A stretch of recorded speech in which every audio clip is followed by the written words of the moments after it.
Musibah yang menyebabkan 2 pekerja tewas dan 4 lainnya menderita luka-luka. Kecelakaan terjadi saat kereta kerja berupa lokomotif dan mesin pemasang rel lepas dari ujung rel yang sedang dipasang di Kabupaten Padalarang, Bandung Barat pada Minggu sore. 2 pekerja yang tewas adalah warga negara Cina. Begitu pula dengan 4 korban luka yang merupakan WNA Cina. Lalu apa penyebab dari kecelakaan ini dan bagaimana studi kelayakan dari mega proyek kereta cepat Jakarta-Bandung?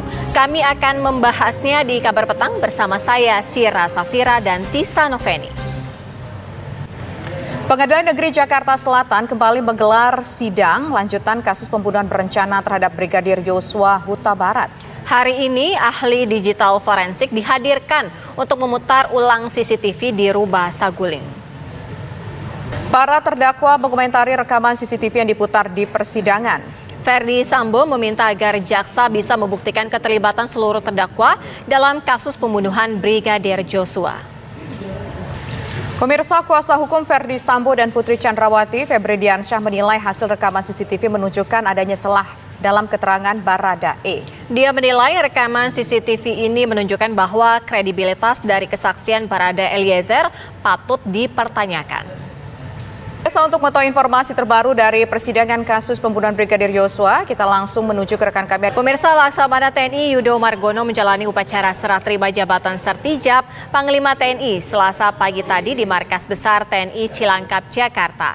Dalam upacara ini, Jenderal Andika Perkasa resmi melepas jabatannya sebagai Panglima dan menyerahkannya kepada Laksamana Yudo Margono. Ya, pemirsa, Presiden Joko Widodo berkunjung ke pasar tradisional Sukolilo, Kecamatan Jiwan, Kabupaten Madiun, Jawa Timur, Selasa pagi tadi. Presiden dan Ibu Negara Iriana mengunjungi pasar tradisional dalam rangka memberikan bantuan usaha mikro dan pedagang kaki lima. Pemirsa, PT Kereta Cepat Indonesia Cina masih terus tunai perbaikan rumah yang rusak terdampak gempa beberapa waktu lalu. Bantuan uang tunai renovasi rumah ini dapat dicairkan sebesar 40% dari jumlah yang diterima. Pemirsa, jelang libur Natal dan Tahun Baru, jalur dari arah Puncak Bogor menuju Cianjur, Jawa Barat yang melalui jalur Cugenang kini dapat kembali dilalui kendaraan dari 2 arah. PT Kereta Cepat Indonesia Cina masih terus melakukan evakuasi kereta teknis yang mengalami kecelakaan. Selain itu, PT KCIC juga masih fokus pada evaluasi SOP kerja untuk mengetahui penyebab terjadinya kecelakaan. Menteri Koordinator Bidang Maritim dan Investasi Luhut Binsar Panjaitan menyebutkan kecelakaan kereta cepat Jakarta-Bandung terjadi akibat human error. Luhut menyebut penghentian sementara proyek tersebut hanya untuk keperluan investigasi. Lalu bagaimana informasi terbaru jalannya proses evakuasi rangkaian kereta teknis di Kabupaten Bandung Barat, Jawa Barat, jelang Natal dan Tahun Baru, penumpang kereta di Stasiun Pasar Senen, Jakarta terjadi lonjakan. 200.000 lebih tiket telah terjual untuk keberangkatan 18 hari ke depan. Tim kami memantau ratusan penumpang sudah bergantri dari pagi hingga siang hari tadi. Dan berikut laporan Yudi Handoyo dan Azari Narotama dari Stasiun Pasar Senen. Seorang pria yang tertimbun longsoran tebing di Sumedang, Jawa Barat berhasil ditemukan tim SAR gabungan. Kabarnya tim SAR gabungan kembali menemukan 2 jenazah korban gempa yang tertimbun longsor di Desa Cijedil, Kecamatan Cugenang, Cianjur, Jawa Barat. Pada pencarian hari ke-30 yang dilakukan tim SAR gabungan, Partai Umat optimistis pertemuan bisa membawa partai ikut pemilu 2024.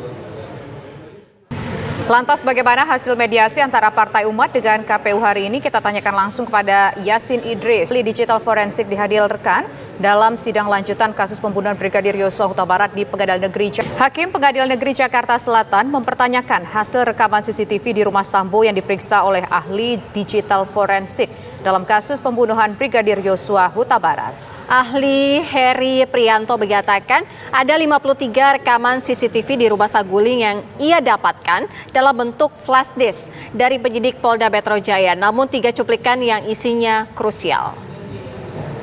Terdakwa kasus pembunuhan Brigadir Yosua Huta Barat, Ferdi Sambo, Putri Chandrawati hingga Richard Eliezer mengomentari rekaman CCTV yang diputar di persidangan. Sambo meminta agar jaksa bisa membuktikan keterlibatan seluruh terdakwa dalam kasus pembunuhan Brigadir Joshua.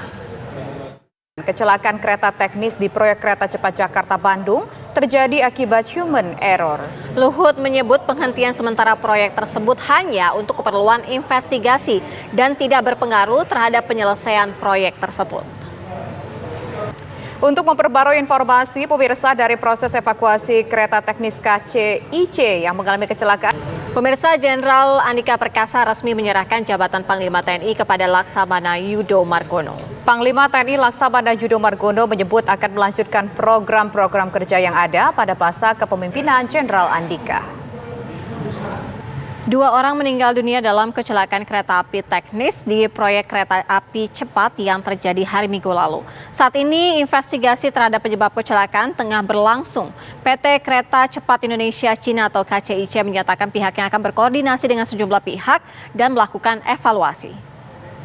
Kerjanya tewas dan 4 lainnya menderita luka-luka. Kecelakaan ini terjadi saat kereta kerja berupa lokomotif dan mesin pemasang rel lepas dari ujung rel yang sedang dipasang di daerah Padalarang, Kabupaten Bandung Barat pada Minggu sore. 2 pekerja yang tewas adalah warga negara Cina. Begitu pula dengan 4 korban luka yang merupakan warga negara Cina. Lalu apa penyebab dari kecelakaan ini dan bagaimana studi kelayakan dari mega proyek kereta cepat Jakarta-Bandung? Bersama kami telah Sain ke Pak Soni, dengan adanya kecelakaan ini apakah hambatan Kumandang azan maghrib untuk wilayah DKI Jakarta dan sekitarnya berikut ini. Selamat menjalankan ibadah sholat maghrib bagi Anda di wilayah DKI Jakarta dan sekitarnya. Kita lanjutkan kabar petang. Pasca banjir 5 hari yang lalu, kini ribuan rumah kembali terendam di kota tebing tinggi Sumatera Utara. Akibat meluapnya Sungai Padang, dini hari tadi pemirsa sebagian warga pun terpaksa diungsikan. Ratusan pemudik berbagai jurusan mulai memadati stasiun Gambir, Jakarta Pusat. PT KAI Daob 1 Jakarta memperlakukan 7 kereta api melayani keberangkatan dari stasiun Jatinegara Jakarta dan Karawang, Jawa Barat. Kedua stasiun sebagai alternatif mengurangi kepadatan bagi pemudik yang berangkat melalui stasiun Gambir dan stasiun Pasar Senen. Pemirsa, ratusan pemudik pulang ke kampung halaman mulai memadati Terminal Bus Kalideres, Jakarta Barat. Jelang Natal dan Tahun Baru terjadi kenaikan harga pangan di sejumlah daerah. Terutama untuk harga daging ayam, telur, ikan, dan sayur bayur. Sejumlah lokasi longsor masih menutupi badan jalan Kecamatan Bilato, Kabupaten Gorontalo. Informasi tadi menjadi informasi penutup kita pemirsa dalam program Kabar Petang hari ini. Saya Tisa Noveni. Dan saya Sira Sofira mewakili kru yang bertugas mengucapkan terima kasih atas perhatian dan kebersamaan Anda. Untuk informasi terbaru bisa Anda akses di laman tv1news.com. Sesaat lagi Caca Anissa akan hadir menemani Anda dalam program Apa Kabar Indonesia Malam. Terima kasih, sampai jumpa.